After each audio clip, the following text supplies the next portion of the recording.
Everyone, this is Manisha Marwaha और आज हम बात करेंगे क्लास 11th और क्लास 12th के टाइम टेबल के बारे में। और सिर्फ टाइम टेबल ही डिस्कस नहीं करेंगे, आज मैं आपको कुछ ऐसी बातें बताने वाली हूँ जो दोनों क्लासेस के लिए बहुत ज़्यादा इंपॉर्टेंट है।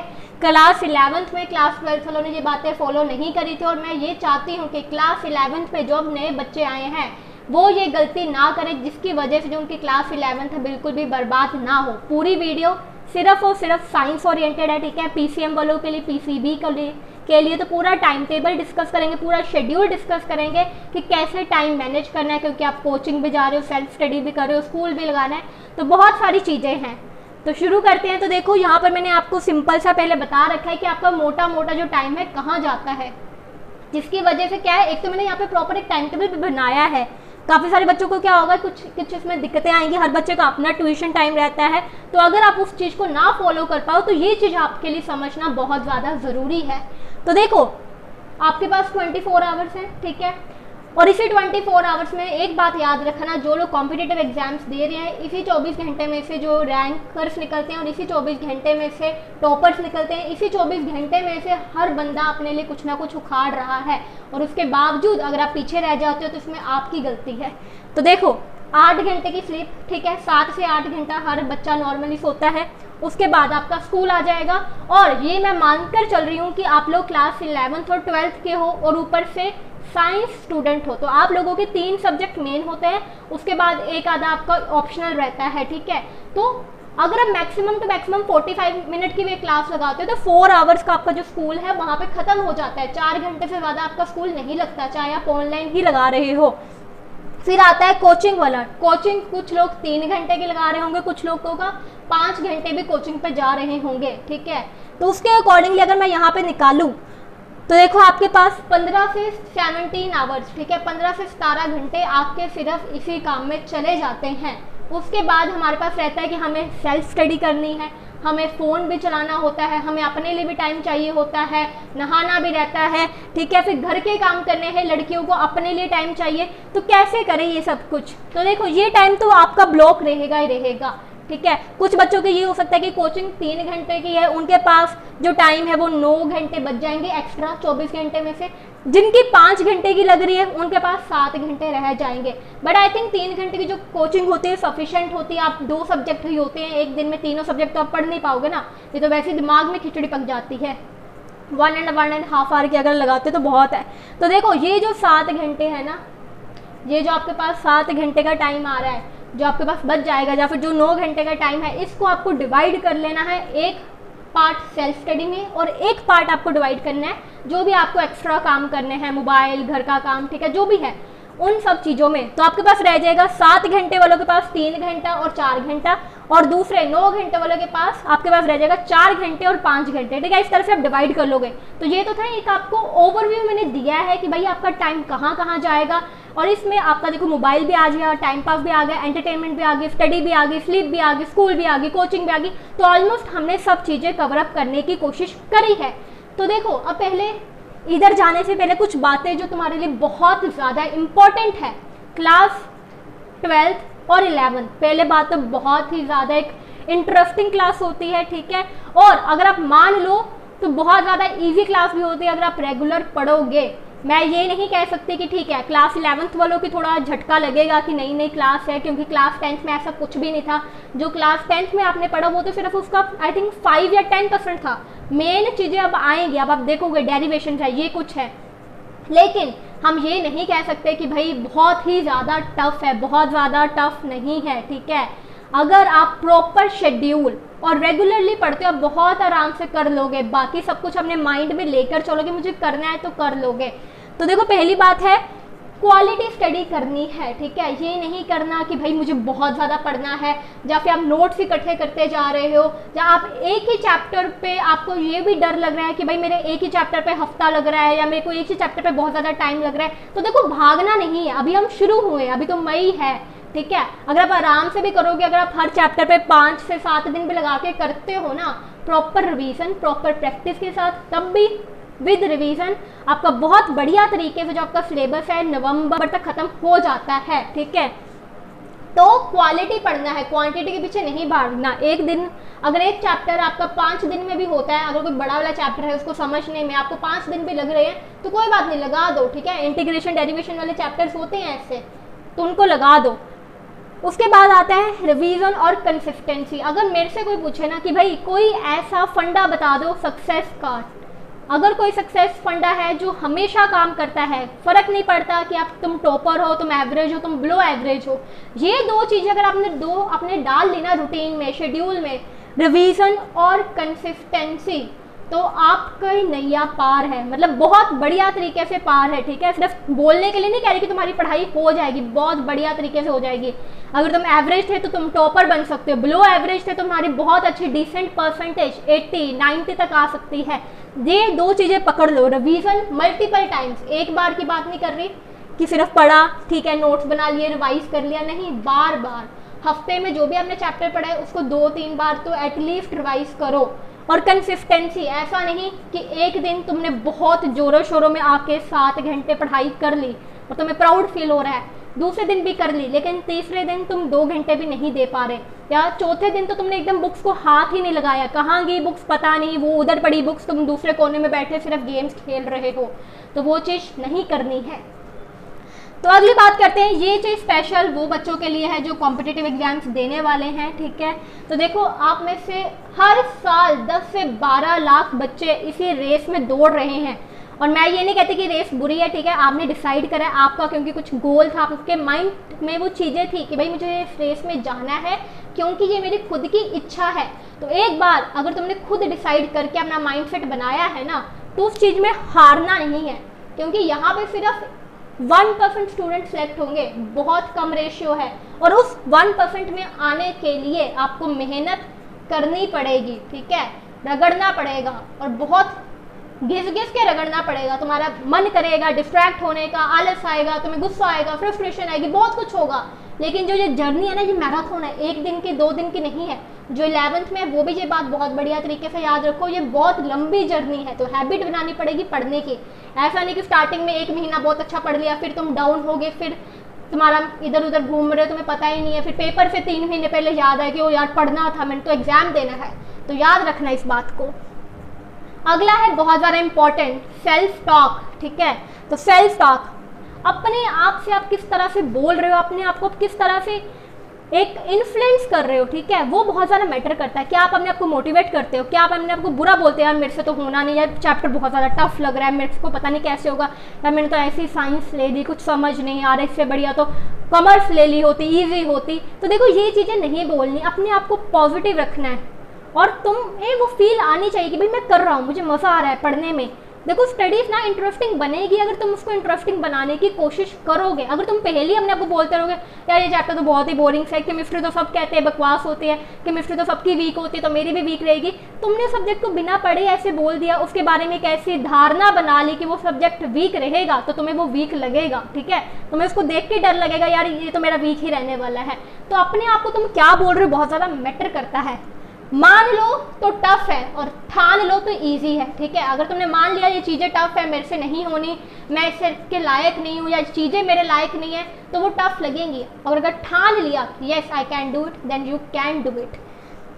देन आता है डिस्ट्रैक्शन, बोरिंग एंड फाइट, जो मैंने आपको पहले बताया, भाई तुम्हें डिस्ट्रैक्शन होगी, ऊपर से तुम्हारी एज भी ऐसी है, ठीक है, ये फेज होता है, टीनेजर एज होती है, आपके दिमाग में बहुत अलग अलग तरह की चीज़ें आएंगी, आपको लगेगा यार ये चीज़ भी है, ये भी है, यहाँ पे भी जाना चाहिए। उन सब चीज़ों से आपको कंट्रोल करना है, अपने माइंड को कंट्रोल करना है, और अपने मिशन पे अपने फोकस रखना है। घर पे तुम्हारी लड़ाई होगी, अगेन आपका जो टीनेजर फेज है, आपको अपने मम्मा पापा की बातें बुरी लगती हैं, आपको लगता है यार क्या बोलते रहते हैं, हमेशा मुझे डांटते रहते हैं, टोकते रहते हैं, वो चीज़ें हर बच्चा इस फेज में जाता है, ठीक है, ये है जर्नी है लाइफ की। तो वहाँ से भी चिढ़ना नहीं है, कुड़ना नहीं है, बस ये याद रखना कि यार ये चीज़ें हो रही है, कोई बात नहीं, और अपनी जो जर्नी है उस पर फोकस्ड रहना है। अब बात करते हैं हम अपने टाइम टेबल के बारे में। तो देखो, जो आपका जो टाइम टेबल है जर्नलाइज फॉर्म में मैंने रखा है। तो देखो 7 AM 7 बजे के आसपास हर बच्चा उठ जाएगा, क्योंकि एक तो लॉकडाउन लगा हुआ है, आलस वैसे भर भर के है, और अगर तुम रात को पढ़ने का सोच रहे हो तो मोस्ट प्रोबेबली ज़्यादातर बच्चे क्या है फ़ोन पे लग जाते हैं या फिर कुछ वेब सीरीज़ देखनी शुरू कर दी, नेटफ्लिक्स, अमेजोन प्राइम, तो फिर वो पूरी रात टाइम पास में निकल जाती है। तो बेटर है हम सुबह उठने की कोशिश करेंगे, और सुबह जब घर में सब बैठे होते हैं तो फिर अपने आप हमें भी रहता है कि यार कोई मुझे देख रहा है, तुम्हारा पढ़ने का मन भी करेगा। उसके बाद आता है 7 से 8, तो जब उठ जाओगे उसके बाद ब्रेकफास्ट करना है, ब्रेकफास्ट कर लेना, अगर आपको नहाना है तो नहा लो, नहीं नहाना तो जो बाद वाला टाइम है तब नहा लेना। उसके बाद अगर आपको कुछ भी नहीं करना, अगर लड़कियों को काम करवाना है घर पे तो काम कर लेना। स्पेशली इस बार मैंने गर्ल्स का ध्यान रखा है, नहीं तो मुझे कहते हो कि दी हमारे लिए तो हमने टाइम नहीं दिया, ठीक है। अगर घर में काम करना है तो काम करवा लेना, अगर कुछ नहीं करना तो चुप करके अपने कॉपी उठाओ और रिवाइज करो। रिवीजन हर सब्जेक्ट की, चाहे आप डेली सुबह उठ के इस टाइम में 15 मिनट हर सब्जेक्ट पे लगाओ, 15 मिनट्स केमिस्ट्री के लिए, 15 मिनट्स मैथ्स के लिए, बायोलॉजी के लिए, 15 मिनट्स आपके फिजिक्स के लिए, या फिर इसमें आप फॉर्मूलाज रिवाइज कर सकते हो। मतलब कुछ भी करना है कर लो, नहीं तो कोई भी एक सब्जेक्ट आपको पढ़ना है आप वो उठा के पढ़ सकते हो। फिर आता है आपका ऑनलाइन स्कूल, ठीक है। 8 से 12 बजे आपका जो है ऑनलाइन स्कूल शुरू हो जाता है। तो देखो ऑनलाइन स्कूल है, बहुत बढ़िया लगाना है। पिछली बार मैंने बच्चों को कहा था कि भाई ये चीज़ ना मत लगाओ, स्किप कर दो, क्योंकि तब जो नेटवर्क इश्यूज बहुत ज़्यादा आ रहे थे और आपको जो टीचर्स भी इतने अच्छा समझ नहीं आ रहा था। लेकिन इस बार मैं कहना चाहूँगी कि प्लीज़ इसको स्किप मत करना। इससे दिक्कत पता क्या आई बच्चों को, उन्होंने ऑनलाइन वाला स्किप कर दिया क्योंकि वही नेटवर्क इशू समझ नहीं आ रहा, मैम क्या बोल रही है हमें कुछ सुन नहीं रहा, फिर टाइम पास मारते थे। इस बार अगर तुम्हारे पास ये कोई भी दिक्कत नहीं है और तुम्हारे टीचर्स पढ़ाने वाले बहुत बढ़िया है तो ज़रूर लगाना, और तुम्हें पता लगेगा कि तुम्हारे स्कूल में टीचर किस पेस से चल रही है, किस स्पीड से चल रही है, किस स्पीड से तुम्हें सिलेबस करवाया जा रहा है, ताकि तुम जो है पीछे मत रहो। और स्टार्टिंग में हमेशा याद रखना, जो तुम्हारी स्कूल टीचर्स है ना, अभी तो वो धीरे धीरे करवाएंगी तुम्हें कि तुम्हें सब कुछ समझ आए, बट एक बार उनको लगा कि हाँ यार बच्चे आगे कॉन्टिन्यूटी होगी शुरू, उनको सिलेबस खत्म करवाने को रहता है। तो तुम लोग वेट मत करना, अगर तुम्हारा ऑनलाइन स्कूल नहीं भी लग रहा तो खुद पढ़ना शुरू कर दो, ताकि तुम्हें वो दिक्कत मत आए बाद वाली कि यार मैं तो बाद में शुरू करूँगा जब मैम करवाएगी, तब जो है तुम पीछे रह जाओगे। क्योंकि टीचर को सिर्फ सिलेबस खत्म करने से मतलब, उसको मतलब नहीं पड़ता कि आपको समझ आ रहा है कि नहीं आ रहा है। तो यहाँ पर जिनका नहीं है वो YouTube से जाके पढ़ो, 4 घंटे है बीच में, 2-2 घंटे लगाओ, एक एक सब्जेक्ट पकड़ लो, साथ में उसके नोट्स प्रिपेयर कर लो। और यहाँ पे मैं एक बहुत ज़्यादा इंपॉर्टेंट बात कहना चाहूँगी, नोट्स की अगर बात निकली है तो देखो गाइस, नोट्स पे ना टाइम नहीं लगाना। मैंने बहुत सारे बच्चे देखे हैं, मेरा खुद का भाई है, वो 2-2 घंटे नोट्स पे लगा रहता है, ठीक है। उसने ऑनलाइन क्लास लगाई, उसने लेक्चर सुना, उसने 1.5 आवर का लेक्चर सुना, उसके बाद वो फिर से अलग से 1.5 आवर लगा रहा है नोट्स बनाने में, सजा धजा के अच्छा अच्छे हैंड राइटिंग में पेंसिल से डायग्राम बना रहा है, फिर अलग से ब्लैक पेन निकाल रहा है, फिर उसको डिज़ाइन दे रहा है। तो देखो ये फालतू काम नहीं करने, आपके लिए बहुत ज़्यादा इंपॉर्टेंट है टाइम, और उससे भी ज़्यादा इंपॉर्टेंट है कि हमें सजाना नहीं है, हमें चीज़ों को अंडरस्टैंड करना है। सिंपल सी एक नोटबुक रखो, उस पर हेडिंग दो, जो भी तुम्हारा टॉपिक है उसके बारे में नीचे एक्सप्लेन करो, उसकी डेफिनेशन दो, उसका मैथमेटिकल फॉर्मूला लिखो, उसको डब्बा बनाओ और उसको हाईलाइट करो और उसके नीचे एक्सप्रेशन लिखना शुरू कर दो। तुम्हें कुछ भी वो लिखने की या सजाने की ज़रूरत नहीं है। ये मत देखो कि भाई मुझे पेंसिल से ड्रॉ करना है, पेंसिल ड्रॉ करो, बस तुम्हें समझ आना चाहिए। देखो तुम्हें सजाने के नंबर नहीं मिलने, तुम्हें अच्छी अच्छी हैंड राइटिंग के नंबर नहीं मिलने, तुम्हें कंसेप्ट के, तुम्हें जो अंडरस्टैंडिंग तुम्हें उसके नंबर मिलने हैं। तो ये बात याद रखनी है। हैंड राइटिंग बस इतनी अच्छी रखना कि टीचर को समझ आ गए, तुम्हें समझ आ जाए, और नोट्स ऐसे होने चाहिए कि कल को जब तुम बाद में भी उठा कर पढ़ो तो तुम्हें समझ आ जाए। तो डिटेल्ड एक्सप्लेनेशन लिखनी है, और जब टीचर पढ़ा रही होगी उसके साथ साथ में ही लिख लेना।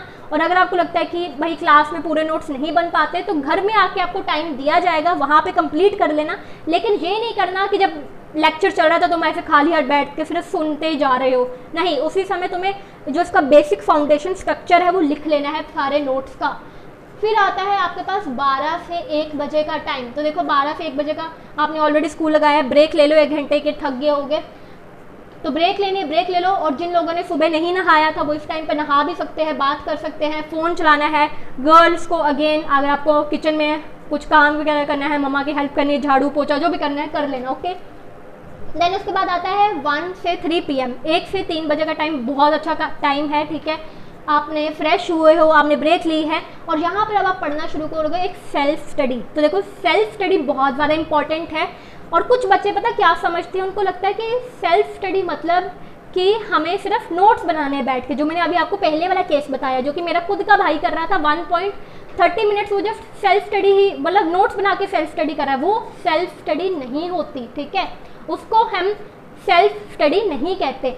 सेल्फ स्टडी का मतलब होता है कि तुम क्वेश्चन सॉल्व कर रहे हो, तुम डीपीपी सॉल्व कर रहे हो, अगर तुम कोचिंग में हो, या फिर जो आपने पढ़ा है आप उसकी बैक एक्सरसाइज देख रहे हो, उसके क्वेश्चंस देख रहे हो, क्वेश्चन फ्रेम कर रहे हो, या फिर आप मैथ्स कर रहे हो तो आप उसकी एक्सरसाइज के क्वेश्चंस बना रहे हो, क्योंकि इन चीज़ों को कहते हैं सेल्फ स्टडी। जो आपने टॉपिक समझा, जो आपने क्वेश्चन समझा, आप उसके न्यूमेरिकल निकाल रहे हो, उसमें आपको 1-2 घंटा लगता है, उसको सेल्फ स्टडी कहा जाता है। अगर केमिस्ट्री पढ़ रहे हो तो उसके रिएक्शंस लिख रहे हो, ठीक है, उसके वो जो मैप्स बना रहे हो, रिएक्शंस के डेरिवेशंस कर रहे हो, इनको सेल्फ स्टडी कहता है। इस पे 4 घंटे लगाने हैं, नोट्स बनाने में नहीं लगाने 4 घंटे। तो फिर यहाँ पर आगे आता है कि ये आपने कर ली 2 घंटे की सेल्फ स्टडी। अगर 2 घंटे की नहीं करनी तो 1.30 मिनट का 1 आवर लगा लेना, ठीक है, 1.5 आवर लगा लेना। और जो 30 मिनट्स अगर आपको कुछ काम करना है, फ़ोन चलाना है, रेस्ट लेनी है, या फिर नैप लेनी है, सोना है, रिलैक्स करना है, तो आप कर सकते हो।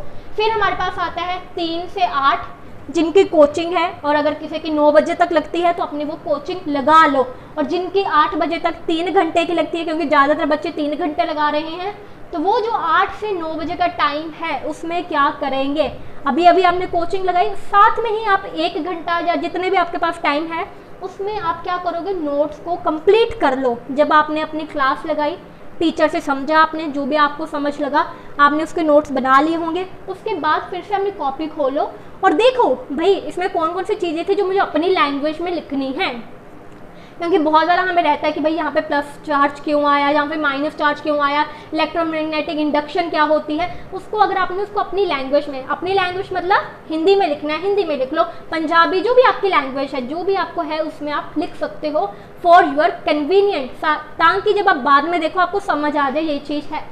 फिर उसके बाद बात करते हैं 9 से 10। तो देखो 9 से 10 का आपका टाइम है, डिनर करो, ब्रेक लो, ठीक है, फैमिली के साथ, फ़ोन चलाना है, तो जो भी टाइम आपका है। फिर आता है 10 से 11:30, अगेन ये वाला आप टाइम लगाओगे स्टडी, सेल्फ स्टडी 2 पर, ओके। तो जिनकी सेल्फ स्टडी है वो वहाँ पे अपना सेकंड सेशन लगाएंगे, पढ़ेंगे, और यहाँ पर आपको जो है 2 सब्जेक्ट ही करने हैं, यहाँ पे 1 सब्जेक्ट कर लेना, यहाँ पे दूसरा सब्जेक्ट कर लेना। हम एक दिन में सिर्फ 2 सब्जेक्ट को लेकर चलेंगे।